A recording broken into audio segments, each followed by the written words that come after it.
ஜாதி என வேற்றுமை இல்லாத பெருமைக்குரிய தமிழ் பெருமக்களை என் ரத்தத்தின் ரத்தமான உணர்வு என் உயிரினும் மேலான அன்பு உடன்பரப்புகளே, வணக்கத்திற்குரிய பெரியோர்களே, தாய்மார்களே, மக்கள் தவித்துக் கொண்டிருக்கக்கூடிய எந்தவித கூட்டணியும் மக்களை நாம் சிந்திக்க வைப்பதற்காகத்தான்.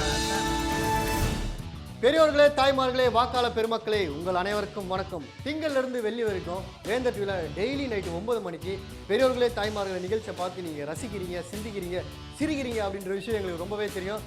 ஏன் கன்ஃபார்மாக நான் சொல்கிறேன்னா, இதுக்கு முன்னாடி தொகுப்பாளராக இருந்தவர் வேறு ஒரு அலுவலாக வெளியே போயிருக்காரு. அவர் அலுவலாக வெளியே போனாரா இல்லை இந்த நிகழ்ச்சியை பார்த்து பல பேர் அரசியல்வாதிகள் அவர் மறைமுகமாக தூக்கிட்டு போனாங்களா அப்படின்ற விஷயம் எங்களுக்கு தெரில.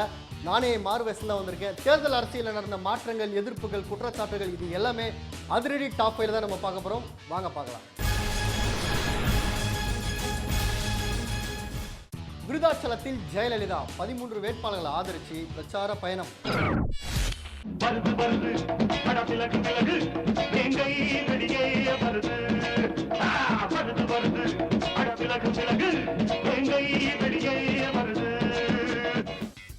சென்னையில் தன்னோட முதல் கட்ட பிரச்சாரத்தை ஜெயலலிதா தொடங்கின உடனே தேர்தல் காலம் விறுவிறுப்பாயிடுச்சுன்னு சொல்லலாம். ஏன்னா அந்த கூட்டத்தில் மதுவிலக்கு படிப்படியாக அமல்படுத்தும்னு அதிரடியாக அறிவிச்சாங்க. 5 வருஷமா அதெல்லாம் சாத்தியமே இல்லைன்னு சொல்லிட்டு இப்போ எப்படி அறிவிக்கிறாங்கன்னு எதிர்கட்சிங்க கேள்வி மேலே கேள்வி கேட்குறாங்க.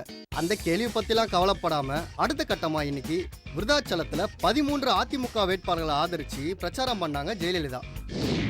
உதயமானது மக்கள் தேமுதிக, தமாகவிலும் தடுமாற்றம் தொடக்கம். சண்ட கோழி கோழி இவ சண்ட கோழி, சண்ட கோழி கோழி இவ சண்ட கோழி. கொஞ்சம் ஒரு வழியா சந்திரகுமார் அணி புதுசா ஒரு இயக்கத்தை ஆரம்பிச்சிட்டாங்க. ஆனா பேர்ல ஒன்றும் புதுமை பண்ணல. தேமுதிக முன்னாடி மக்கள்னு ஒரு வார்த்தையை சேர்த்து மக்கள் தேமுதிகன்னு வச்சுட்டாங்க.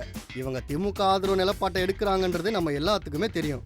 இதுக்கிடையில மக்கள் நல கூட்டணியில் தமாக இணைஞ்சதுல அந்த கட்சிக்குள்ளேயும் லைட்டா ஒரு அதிருப்தி தலைவர்கள் காங்கிரஸ் பக்கம் போறதுக்கான வேலைகளை நடந்துட்டு இருக்கு. மாமண்டூர் மாநாடு அடுத்தடுத்து முழங்கிய 6 பேர். People want to scream, all the people want to shout, all the people want to cheer, all the people in the house. Here comes a man with a new style. மாமண்டூர்ல நடந்த மாநாட்டில் தேமுதிக மக்கள் நல கூட்டணியை சேர்ந்த தலைவர்கள் அதிமுகவையும் திமுகவையும் கடுமையா விமர்சிச்சு பேசினாங்க. பாண்டவர் அணிக்காரங்களோட புதுசா வாசனம் அந்த கட்சிக்காரங்களை விமர்சிச்சு பேசினாரு. இவங்க 6 பேரை விடவும் ரொம்ப ஸ்ட்ராங்கா பேசினது பிரேமலதா. கருணாநிதி வெளியிட்ட தேர்தல் அறிக்கை செல்போனை தவிர வேற எந்த இலவச அறிவிப்புகளும் இதுல இல்ல. Your call has been forwarded to the voicemail box of Mobile non postpaid prepaid sol. Washing machine, ஃப்ரிட்ஜுன்னு யாரெல்லாம் கனவு கண்டாங்களோ அவங்களுக்கு நிச்சயமா ஏமாத்த தந்திருக்கு திமுகவோட தேர்தல் அறிக்கை. ஆனா கொஞ்சம் ஆறுதலா சிறப்பு வகை செல்போன் வாங்க வசதி இல்லாதவங்களுக்கு அரசாங்கம் அந்த செல்போனை வாங்கி கொடுக்கும்னு அறிவிச்சிருக்காங்க. இது போல ஆவின் பால் விலை குறைக்கப்படும், அரசு ஊழியர்களுக்கு பழைய ஓய்வூதிய திட்டம் நடைமுறைப்படுத்தப்படும்னு பல வாக்குறுதிகளை திமுக அறிவிச்சிருக்காங்க. பாஜகவோட 2வது வேட்பாளர் பட்டியல் 84 தொகுதிகளுக்கு லிஸ்ட் ரெடி. ஏற்கனவே 54 தொகுதிகளுக்கு பாரதிய ஜனதா கட்சி வேட்பாளர்களை அறிவிச்சிட்டாங்க. அடுத்ததா 30 தொகுதிகளுக்கு அனௌன்ஸ்மெண்ட் பண்ணியிருக்காங்க. இன்னைக்கு செய்தியாளர்கிட்ட பேசின தமிழிசை சவுந்தரராஜன் அடுத்த மாதம் பிரதமர் மோடி பிரச்சாரத்துக்கு தமிழ்நாட்டுக்கு வராருன்ற தகவலும் சொல்லியிருக்காங்க. Mic check 1 2 3. நான் கேட்கிறேன், ஒபாமாவை கண்டிக்கிறேன் அப்படின்னு நம்ம தெருமுனையில் ஒருத்தர் கூட்டம் போட்டு ஒபாமாவே குற்றம் சாட்டுவார். அந்த மாதிரி ஒரு சிலர் இருக்காங்க. ஒரு சிலர் ரொம்ப கவனமாக பேசுவாங்க. இன்னும் ஒரு சிலர் இருக்காங்க, யார் எதிர்க்க இருக்காங்களோ இல்லையோ கடைசி வரைக்கும் பேசினே இருப்பாங்க. டைம் 10 ஆயிடுச்சுன்னா சவுண்ட் சர்வீஸ்காரன் மைக்கு லைட்லாம் ஆஃப் பண்ணால் தான் அவங்க மேடையை விட்டு இறங்குவாங்க. இவங்கெல்லாம் ஒரு சைடு இருக்க. தமிழக தேர்தல் அரசியலில் ரொம்ப பரபரப்பாக எல்லா தலைவர்களுமே பயங்கரமான பிரச்சாரத்தை மேற்கொண்டு இருக்காங்க. நம்ம இப்போ பார்க்க போகிறது என்னென்னா, பிரச்சாரத்தில் ரொம்ப ஸ்பெஷலான ஸ்பீச்லாம் வந்து நிறைய நடந்திருக்கு. அதை தான் நம்ம இந்த செக்மெண்ட்டில் பார்க்க போகிறோம். வாங்க பார்க்கலாம்.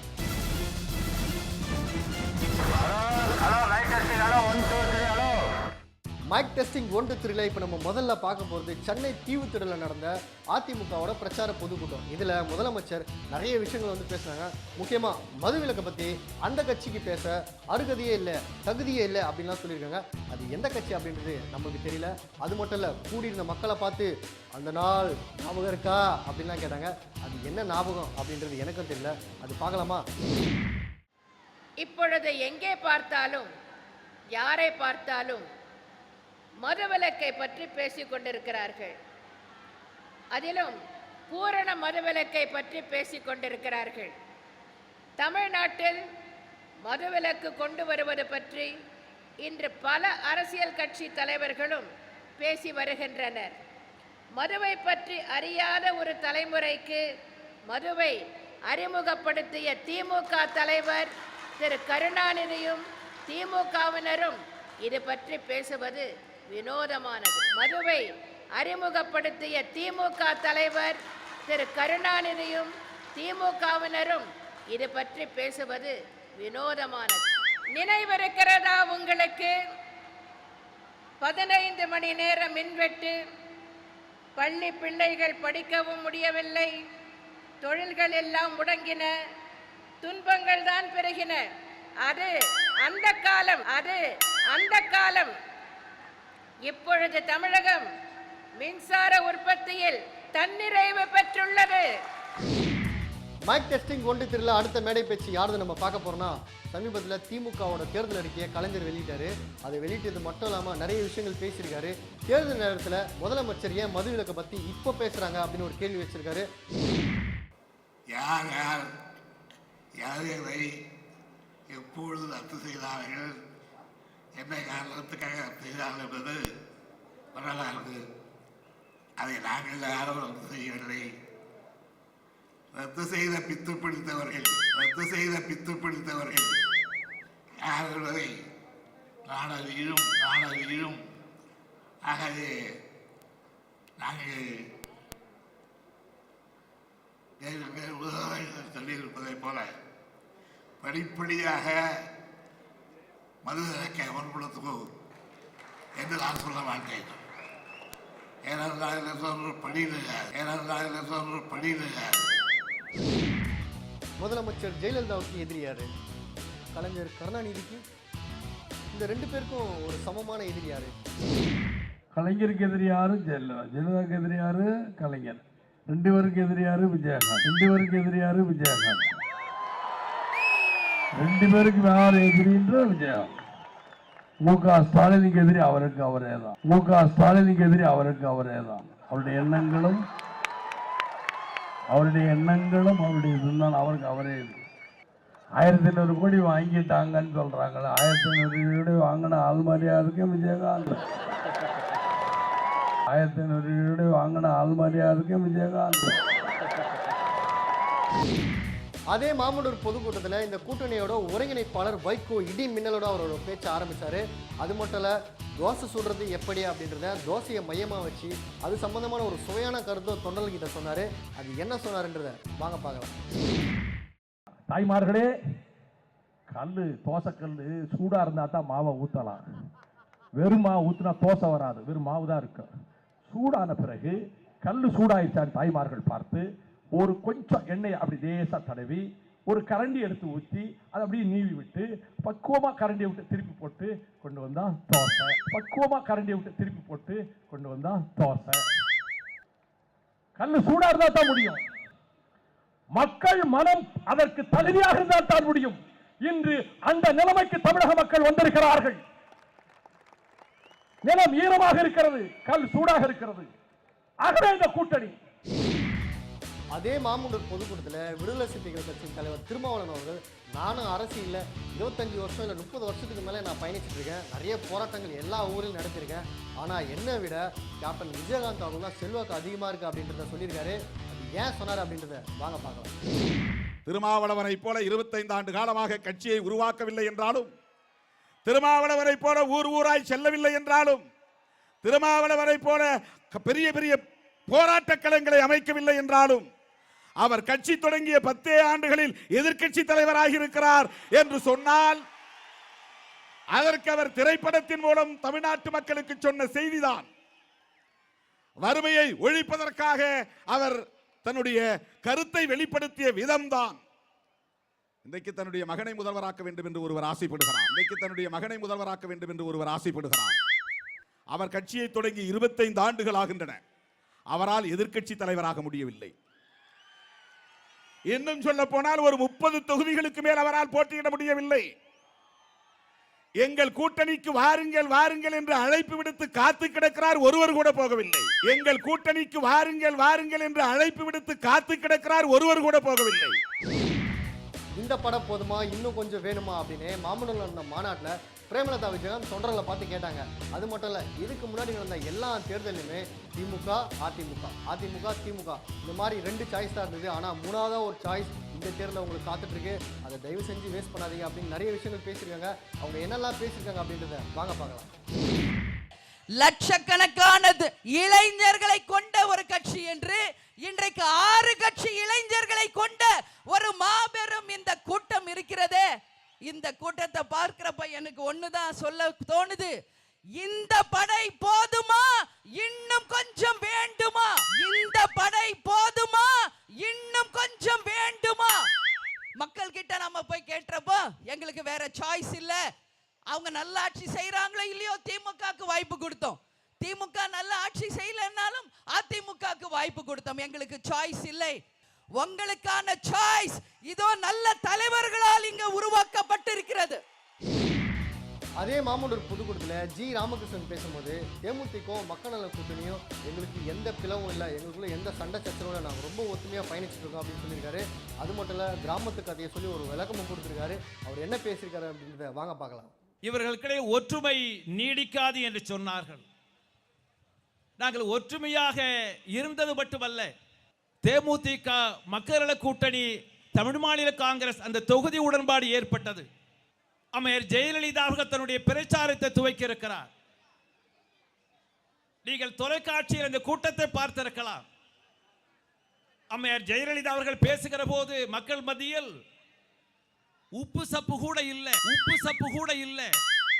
கிராமத்தில் சொல்லுவாங்க, செத்தவங்க இல கொடுத்த வெத்தலை பாக்கு மாதிரிதான் அந்த கூட்டமே அங்கே நின்றது. இது எந்த சின்னம், இது எந்த சின்னம், இது எந்த சின்னம், இது எந்த சின்னம், இந்த மாதிரி சின்னங்கள் எப்படி உருவாச்சு அப்படின்னு தான் இந்த பகுதியில் நம்ம பார்த்துட்டு இருக்கோம். அந்த வகையில் இன்னைக்கும் ஒரு சின்ன செய்தி பார்க்க போகிறோம், வாங்க பார்க்கலாம்.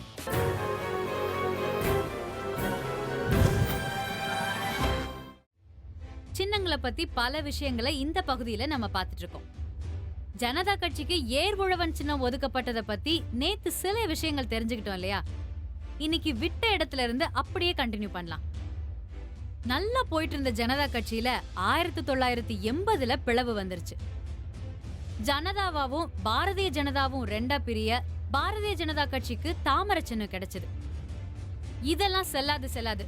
சரஸ்வதியோட அடையாளம் தாமரை, மத அடையாளத்தை ஒரு கட்சிக்கு சின்னமா வைக்கிறது தப்பு அப்படின்னு சொல்லி தேர்தல் ஆணையத்துக்கு புகார் மேல புகாருங்க. பல கட்ட விசாரணை நடந்த பிறகும் பாரதிய ஜனதாவுக்கு சாதகமா தாமரை சின்னம் அவங்களுக்கு கிடைச்சது. ஜனதா கட்சிக்கு குட சின்னத்தை ஒதுக்குனாங்க. இதோட நிக்கலங்க ஜனதா கட்சியில ஏற்பட்ட பிளவு. சரண் சிங் தலைமையில ஒரு அணியும் ராஜ்நாராயணன் தலைமையில இன்னொரு அணியுமா பிரிஞ்சுட்டாங்க. அப்ப அவங்களுக்கு என்னென்ன சின்னங்கள் கிடைச்சிருக்கும் தெரிஞ்சுக்கலாம். இப்போ இல்ல, நாளைக்கு. பெரியவர்களே தாய்மார்கள் நிகழ்ச்சியில் இன்னும் நீங்கள் சிரிக்க சிந்திக்க ரசிக்க நிறைய விஷயங்கள் காத்துட்டு இருக்கு. அதெல்லாம் பார்க்கறதுக்கு முன்னாடி ஒரு சின்ன பிரேக். மக்கள் தவித்துக் கொண்டிருக்கக்கூடிய எந்த ஒரு கூட்டணியும் மக்களை நாம் சிந்திக்க வைப்பதற்காகத்தான்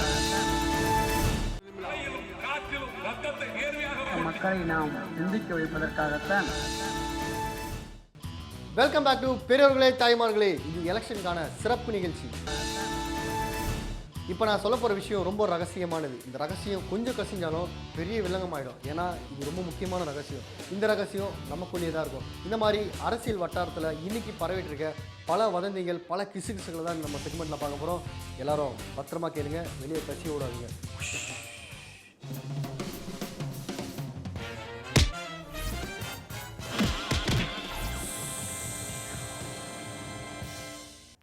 அப்பா தளபதி எப்படி போகிற? திமுகவுடைய தேர்தல் இருக்க நாம சொன்ன மாதிரியே 10ஆம் தேதி விளையாச்சு இல்லையா? இப்போ அந்த நிலைமையில வர 13 இல்லை 14 அந்த கட்சியோட வேட்பாளர் பட்டியலை ரிலீஸ் பண்ணலான்னுங்கிறாங்களாப்பா. இது மட்டும் இல்லப்பா, அந்த கட்சியுடைய வேட்பாளர் பட்டியலில் 80% ஒர்க்கு முடிஞ்சிருச்சாம்ப்பா. இன்னும் 20% தான் யார் யாரெல்லாம் வேட்பாளர்னு சொல்லிட்டு தீவிரமா மும்முரமா வேலை செஞ்சுனுங்கிறாங்களாப்பா. தமிழ் மாநில காங்கிரஸ் கட்சியில் இருக்கக்கூடிய அதிருப்தி தலைவர்களோட எண்ணிக்கை அதிகரிச்சுக்கிட்டே போகுதுங்க. இன்னைக்கு கூட பார்த்தீங்கன்னா வேலூரில் இருக்கக்கூடிய மாவட்ட தலைவர் முனுசாமி கட்சியிலேருந்து விலகிட்டாரு. இந்த மாதிரி அந்த கட்சியில் இருக்கக்கூடிய பலரும் வரிசை கட்டிக்கிட்டு ஒருத்தவங்களாம் மற்ற கட்சியில் ஜாயின் பண்ணுறதுக்கு அப்பாயின்மெண்ட்டுக்காக காத்துக்கிட்டு இருக்காங்க. தமாக கட்சியில் இருக்கக்கூடிய பீட்டர் இருக்கார் இல்லையா, அவருக்கு திமுக சீட்டு கன்ஃபார்ம்னு சொல்லியிருக்காங்க. அதனால கருணாநிதியோட முன்னிலையில் அவர் கட்சியில் ஜாயின் பண்ணுறதுக்கு பிளான் பண்ணியிருக்காரு.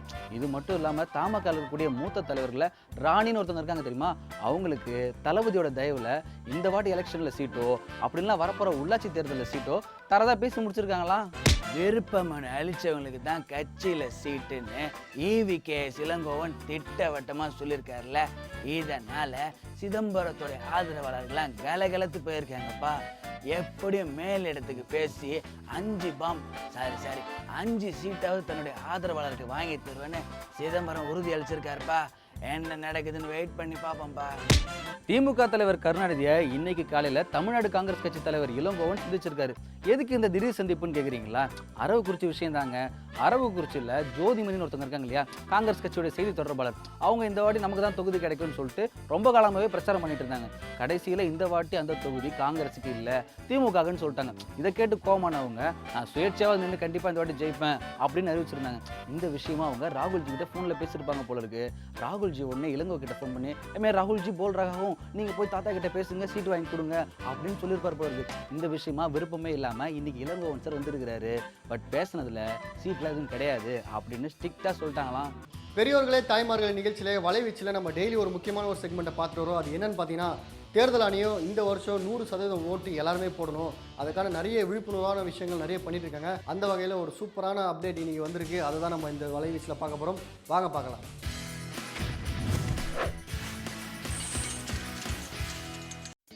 ஆஸ்கர் வெற்றி பட்டியல்ல டிகாப்ரியோ பேர் வர்றதுக்கு 23 வருஷம் ஆச்சு. ஆனா வாக்காளர் பட்டியல்ல உங்க பேர் வர்றதுக்கு 15 நிமிஷம் போதும். 15 நிமிஷம் இருந்தா வாக்காளர் பட்டியல்ல உங்க பேர் இருக்கா இல்லையா அப்படின்னு செக் பண்ணிக்கலாம். இந்த எலெக்ஷன்ல 100% ஓட்டிங் வாங்கணுங்கிறதுக்காக எலெக்ஷன் கமிஷன் நிறைய முயற்சி எடுத்துட்டு இருக்காங்க. அதோட ஒரு பங்கா கிரியேட் ஆயிருக்க இந்த வால் பெயிண்டிங்ல ஓட்டிங் பத்தின இம்பார்ட்டன்ஸை சொல்லியிருக்காங்க. இதெல்லாம் பார்த்து May 16 மறக்காம ஓட் பண்ணுங்க. சார் டேக் போலாம். ஆக்ஷன்.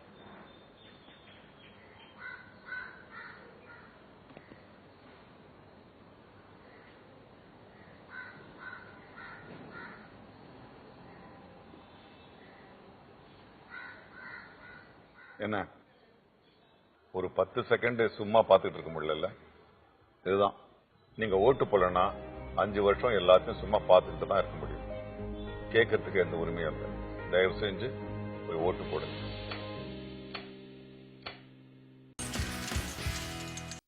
தமிழகத்தை தலைநிவரச் செய்வதுதான் அதிமுகவின் லட்சியம் அப்படின்னு அம்மா சொல்லியிருந்தாங்க. இதுக்கு வடிவேல் போட்டோவை போட்டு முதல்ல உங்க கத்தியில் இருக்கிறவங்களை தலைநடுவது நடக்க சொல்லுங்க, அதை முதல்ல பாப்போன்னு வடிவேல் சொல்ற மாதிரி இந்த பிபியை வெளியிட்டு இருக்காங்க. திமுகவுடன் சேர்ந்து ஊழலை ஒழிப்பேன் அப்படின்னு தேமுதிகலேருந்து பிரிஞ்சு வந்த சந்திரகுமார் சொல்லியிருந்தாரு. இதெல்லாம் தலைவருக்கே பிடிக்காது, வேற ஏதாவது சொல்லியா அப்படின்னு கலாய்க்கிற மாதிரி இந்த மிமி வெளியேறியுது. மீண்டும் அதிமுக ஆட்சிக்கு வந்தால் படிப்படியா மது விலக்கு கொண்டு வரப்படும் அப்படின்னு ஜெயலலிதா சொல்லியிருந்தாங்க. 2011 2016 என்னென்ன விஷயங்கள்லாம் மது விலக்குக்கு ஆப்போசிட்டா நடந்துச்சு அதை சொல்ற மாதிரி இந்த மிமி வெளியாயிருக்கு. திமுக தேர்தல் அறிக்கைன்னு சொன்னாங்க, ஆனா இதுல பாமகவோட அறிக்கை மாதிரியே இருக்கே அப்படின்னு மக்கள் நினைக்கிற மாதிரி இந்த மிமி ரிலீஸ் ஆயிருக்கு. படிப்படியா மது விலக்க கொண்டுட்டு வருவோம் அப்படின்னு ஜெயலலிதா சொல்லியிருந்தாங்க.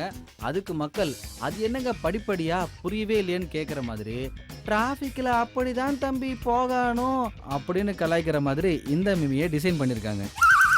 மக்களே, கலைஞருக்கு எதிரி ஜெயலலிதா, ஜெயலலிதாவுக்கு எதிரி கலைஞர், இவர்களுக்கு எதிரி தான் இந்த விஜயகாந்த். ஆனா மக்களே, ஸ்டாலினுக்கு எதிரி ஸ்டாலின் தான் மக்களே அப்படின்னு விஜயகாந்த் பேசியிருந்தாரு. அதை சொல்ற மாதிரி இந்த மிமியை வெளியிட்டிருக்காங்க. இந்த மிமில அதிமுகவுடைய பொதுச் செயலாளர் ஜெயலலிதா அவங்க கட்சி வேட்பாளர்கிட்ட சொல்லுங்க உங்களுக்கு என்ன பிரச்சனைன்னு கேட்குற மாதிரி, அதுக்கு அதிமுக வேட்பாளர் மேடம் வேட்பாளர் பட்டியலில் பேர் இருக்கு ஆனா பேர் இல்ல, இதான் மேடம் பிரச்சனை அப்படின்னு சொல்ற மாதிரி இந்த மிமி வெளியாயிருக்கு. இன்னைக்கு இருக்கிற அரசியல் சூழலில் டெய்லி நியூஸ் பேப்பர்ல என்ன மாதிரியான கருத்து சித்திரங்கள் கேலி சித்திரங்கள் வந்திருக்கு அப்படின்றத நம்ம பார்க்க போறோம். இது சித்திரம் பேசுது.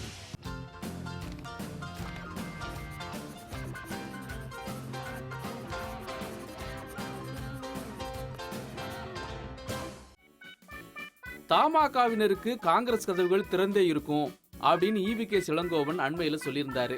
அதை கிண்டல் பண்ற மாதிரி ஒரு தொண்டர் பேசுற மாதிரி ஒரு சித்திரம் வெளியாயிருக்கு. அந்த தொண்டர் என்ன சொல்றாரு தெரியுமா?